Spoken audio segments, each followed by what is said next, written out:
Day. Welcome again. Today we'll be looking at 12 cranial nerves that everyone has in their bodies.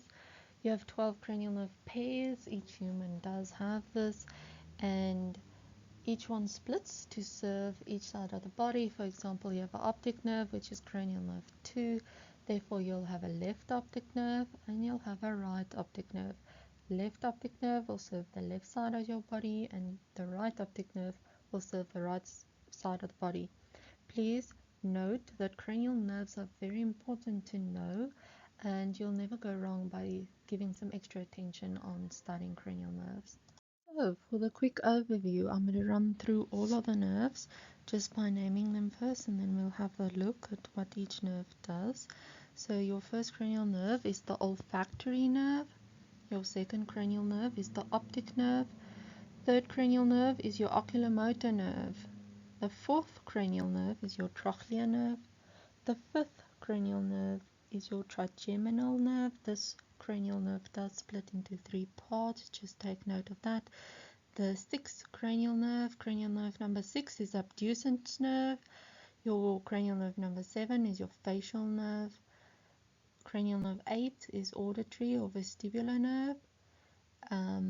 So that can also be called the vestibulocochlear nerve, just take note of that. Your cranial nerve 9 is your glossopharyngeal nerve. Cranial nerve 10, vagus nerve. This is the nerve that continues down your body. Cranial nerve 11 is your accessory nerve or your spinal accessory nerve. Some people like to call cranial nerve 11 your spinal accessory nerve. And cranial nerve number 12 is your hypoglossal nerve. So, let's have a quick look.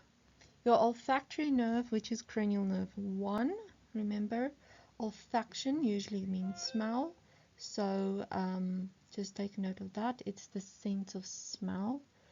Your optic nerve is the ability to see.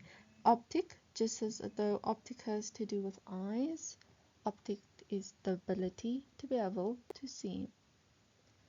And then your oculomotor nerve plays a function in not only blinking your eyes, but also the ability to move your eyes. And as you go into depth with this nerve, you'll know which side and how the oculomotor nerve plays a role in eye movement and blinking. Your trochlear nerve is very important if you go into neuroanatomy and where the superior colliculus is and etc. I won't go into depth there, but the trochlear nerve plays a role in also the eye, but the ability to move the eyes up and down, but also back and forth. So not only up and down, but back and forth. So remember, the trochlear nerve has an important role in eye movement that is back and forth and up and down. Looking at the cranial nerve 5, which is the trigeminal nerve, this splits into 3 parts.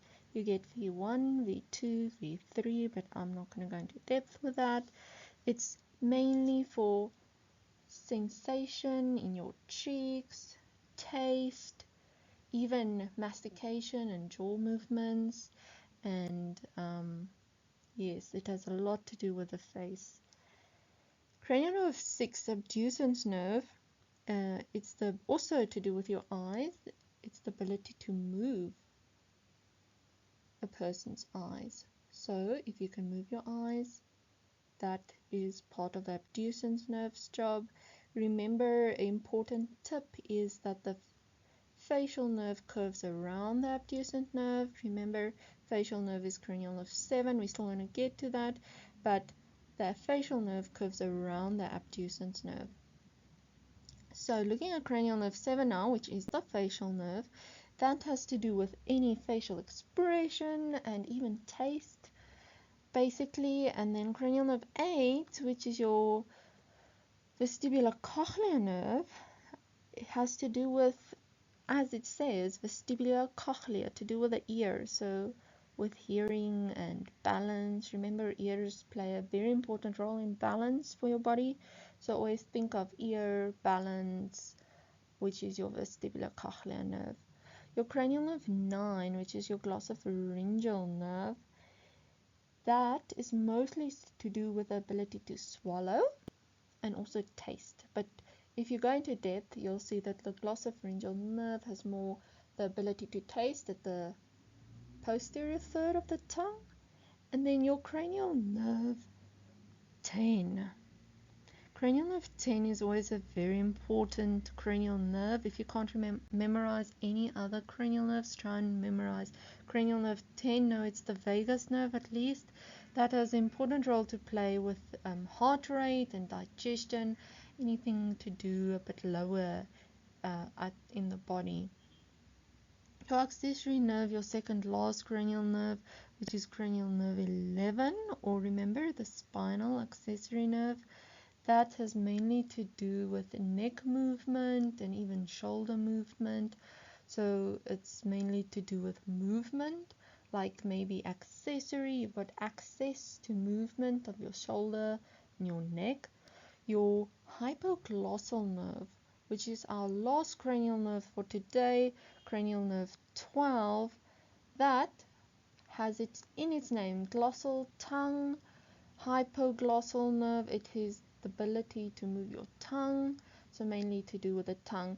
Please note there are many other functions. Each of these cranial nerves play an important role in these are the very, very basics. Memorize these if you can, and know that cranial nerves are very important, and a lot of harm can be done if damage is done to a cranial nerve, and therefore the affected parts of the body will show what defect was which occurred in the specific cranial nerve, and that you'll learn in neurology.